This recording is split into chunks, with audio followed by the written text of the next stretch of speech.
अपराध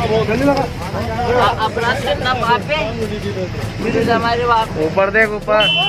सलमान खान का करेंगे मारेंगे यहीं जोधपुर में मारेंगे तो पता लग जाएगा इनको। अभी तो मैंने कुछ किया ही नहीं, बिना मतलब कोई इन्वॉल्व कर रहे हैं। सलमान खान का करेंगे मारेंगे यहीं जोधपुर में मारेंगे तो पता लग जाएगा। तुम्हें मारेंगे और जरूर मारेंगे, लेकिन वो बंदूक भी हमारी होगी, गोली भी हमारी होगी और वक्त भी हमारा होगा। आज आप लोगों को हम इंडिया के 10 ऐसे गैंगस्टर के बारे में बताने वाले हैं जो बहुत कम उम्र में ही गैंगस्टर बन गए थे और आज वो इंडिया के टॉप गैंगस्टर की लिस्ट में भी शुमार हो चुके हैं और इनका नाम सुनकर तो अच्छे शौक हो जाते हैं। तो मैं आपको बता दूं, आज आप लोगों को हम 10 ऐसे गैंगस्टर के बारे में बताने वाले हैं जिनसे अच्छे पुलिस वाले भी थर कांपते हैं।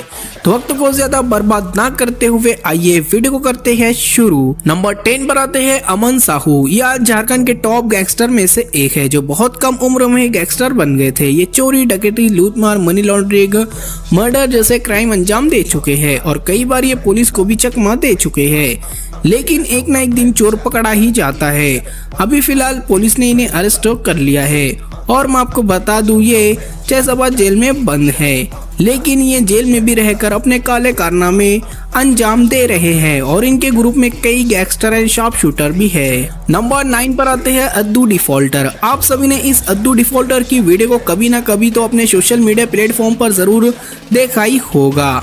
ये अभी फिलहाल इंस्टाग्राम के ट्रेंडिंग में भी चल रहे हैं।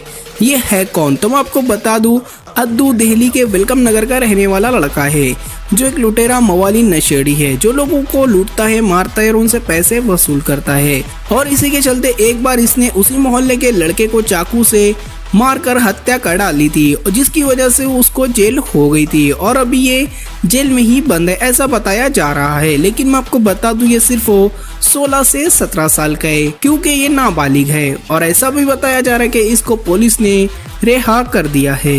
नंबर 8 पर आते हैं कुलिश राजपूत। ये राजस्थान के टॉप गैंगस्टर में से एक थे। ये एक अलग ही तरह के गैंगस्टर थे जो रात के वक्त हाईवे पर लूट मार, डकैती, मारपीट, चोरी करते थे और कई लोगों को किडनैप भी कर चुके हैं और इनके ग्रुप के नाम भी चूथा। आप सभी ने इसका शायद नाम सुना ही होगा। इनके ग्रुप में करीब 50 से भी ज्यादा गैंगस्टर हो चुके थे, लेकिन कहते हैं ना शेर का सवा शेर होता है। एक बार इनके ही दुश्मन ने इनकी हत्या कर डाली थी, अब वो इस दुनिया में नहीं रहे। नंबर 7 पर आते हैं छोटू चौबे। छोटू चौबे आज जबलपुर के टॉप गैंगस्टर में से एक है। ये खुद अपना गैंग चलाता है जिसमें कई लोग शामिल है। छोटू चौबे को जबलपुर में बच्चा जानता है और वहां पर इसका काफी खौफ भी है। छोटू चौबे ने बहुत कम उम्र में ही काले कारनामे करना शुरू कर दिया था और गैंगस्टर का करियर चुन लिया था और देखते ही देखते ये एक बड़ा क्रिमिनल भी बन गया था। छोटू चौबे ने अब तक कई लोगों को मर्डर, लूटमार, डकैती, मारपीट कर चुका है और मैं आपको बता दूं ये कई बार पुलिस को भी चकमा दे चुका है, लेकिन अभी कुछ मंथ पहले इसे जबलपुर पुलिस ने अरेस्ट कर लिया है। नंबर 6 पर आते हैं सलमान लाला। सलमान लाला जो इंदौर के रहने वाला है और सलमान लाला ने अब तक 33 से भी ज्यादा अपराध कर चुका है। सलमान लाला के ऊपर ना जाने कई केसेस दर्ज हो चुके हैं। यह अभी इंदौर के टॉप गैंगस्टर की लिस्ट में भी शुमार हो चुका है और सलमान लाला की फैन फॉलोइंग भी काफी तगड़ी है। सलमान लाला को काफी लोग पसंद भी करते हैं। तो आइए हम नजर डालते हैं कि ये अभी है कहाँ। तो मैं आपको बता दूं सलमान लाला अभी फिलहाल जेल से बाहर है क्योंकि इसने अभी तक के बहुत सारी जेल की हवा खा चुका है और इसके ऊपर कई केसेस अभी भी दर्ज है। नंबर 5 पर आते हैं देवेंद्र बम्बिया। देवेंद्र बम्बिया पंजाब के टॉप गैंगस्टर में से एक है और मैं आपको बता दूं ये अपने स्कूल टाइम से ही इस फील्ड में आ गया था, लेकिन इनका रीजन आने का कुछ और ही था। देवेंद्र बम्बिया को गलत इल्जाम में फंसाया गया था जिसकी वजह से देवेंद्र बम्बिया ने गैंगस्टर का करियर चुन लिया और देखते ही देखते वो बम्बिया ग्रुप का डॉन बन गया।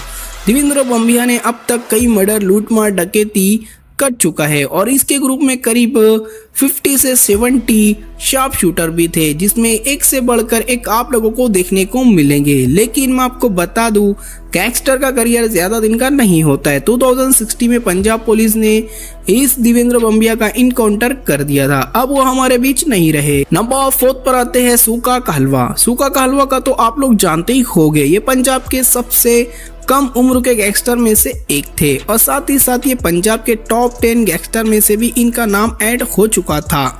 इन्होंने बहुत कम समय में बहुत सारा नाम, फेम और पैसा भी कमा लिया था। सुका कहलवा ने ना जाने अब तक कई मर्डर, लूटमार, डकैती और ना जाने कई खतरनाक कानूनी अपराध कर चुके हैं और कई बार पुलिस के इनकाउंटर से भी ये बच चुके हैं। सुका कहलवा के ऊपर आज कई लाइफ स्टोरी, बायोग्राफी जैसे वीडियोस अपलोड हो चुके हैं। लेकिन मैं आपको बता दूं, सुका कहलवा को एक बार इनके ही दुश्मन ने कई बार गोली मारकर हत्या कर डाली थी। नंबर 3 पर आते हैं नीरज बवाना। नीरज बवाना को दिल्ली का दाऊद इब्राहिम कहा जाता है। नीरज बवाना ने अब तक कई मर्डर कर चुके हैं और कई बार जेल से फरार भी हो चुके हैं। नीरज बवाना को दिल्ली का डॉन भी कहा जाता है, लेकिन आज भी वो जिंदा है और तिहाड़ जेल की सलाखों के पीछे सजा काट रहा है। नीरज बवाना के ऊपर अब तक 100 से भी ज्यादा केसेस दर्ज हो चुके हैं। नीरज बवाना ने बहुत कम उम्र में ही गैंगस्टर का करियर चुन लिया था और देखते ही देखते आज वो इंडिया के टॉप गैंगस्टर की लिस्ट में भी शुमार हो चुका है। उसके बाद हमारी लिस्ट में नंबर 2 पर आते हैं दुर्लभ कश्यप। दुर्लभ कश्यप को आज किसी भी तरह के कोई इंट्रोडक्शन की जरूरत नहीं है। आज ये इंडिया के सबसे बड़े गैंगस्टर की लिस्ट में शुमार हो चुका है। ये उज्जैन मध्य प्रदेश का रहने वाला है और वहाँ पर इनका काफी खौफ और खतरनाक माहौल बना हुआ था। दुर्लभ कश्यप के नाम से बड़े बड़े लोग डर जाते थे, लेकिन वहीं कुछ लोग आज भी इन्हें काफी पसंद करते हैं और इनकी फैन फिल्म भी काफी तगड़ी है। मरने के बाद भी आज दुर्लभ कश्यप को काफी लोग याद किया करते हैं। लेकिन मैं आपको बता दूं, बहुत कम समय में ही दुर्लभ कश्यप ने दुनिया को अलविदा कह दिया था। दुर्लभ कश्यप के ग्रुप में करीब 100 से भी ज्यादा बदमाश शार्प शूटर हो चुके थे, लेकिन वो कहते हैं ना, ज्यादा दिन की हवा नहीं चलती। इसी तरीके से इनको किसी अपने ही दुश्मन ने गोली मारकर, चाकू मारकर और भी बहुत सारे तरीके से इनकी हत्या कर डाली थी। वो अब हमारे बीच नहीं रहे। 2020 में इनका भी मर्डर हो गया था बड़ी बेरहमी से। नंबर 1 पर आते हैं लॉरेंस बिश्नोई। लॉरेंस बिश्नोई को आज जो पहले तक नहीं जानते थे, उसे अब वो अच्छी तरह से जानने लगे हैं। ये वही है जिसने सिद्धू मूसेवाले की हत्या की थी। लॉरेंस बिश्नोई ने इसके अलावा भी बहुत सारे लीडर्स, बिजनेसमैन और कई बड़े बड़े नेताओं की भी हत्या कर चुका है। इसने सलमान खान के ऊपर भी कई बार गोली चलाने की कोशिश की है, लेकिन वो नाकाम रहा है। लॉरेंस बिश्नोई पंजाब के फाजिलका से बिलोंग करता है। लॉरेंस बिश्नोई की गैंग में लगभग 700 भी ज्यादा शार्प शूटर है, जो अलग अलग कंट्री एंड स्टेट में मौजूद है और आज के समय में ये सबरमती सेंट्रल जेल गुजरात में बंद है, लेकिन वहां से भी ये अपने काले कारनामे अंजाम दे रहा है और अब तक के इसने अपने जेल में ही रहकर कई लोगों के ऊपर गोली भी चलवाई है और कई लोगों का मर्डर भी कर दिया है। तो गाइस, अब आप नीचे कमेंट करके जरूर बताना आप इनमें से किसके फैन है या आपका फेवरेट गैंगस्टर कौन है, वो भी हमें नीचे कमेंट करके जरूर बताना। जब तक कि दोस्तों मिलते हैं हम नेक्स्ट वीडियो में। Love you all, bye.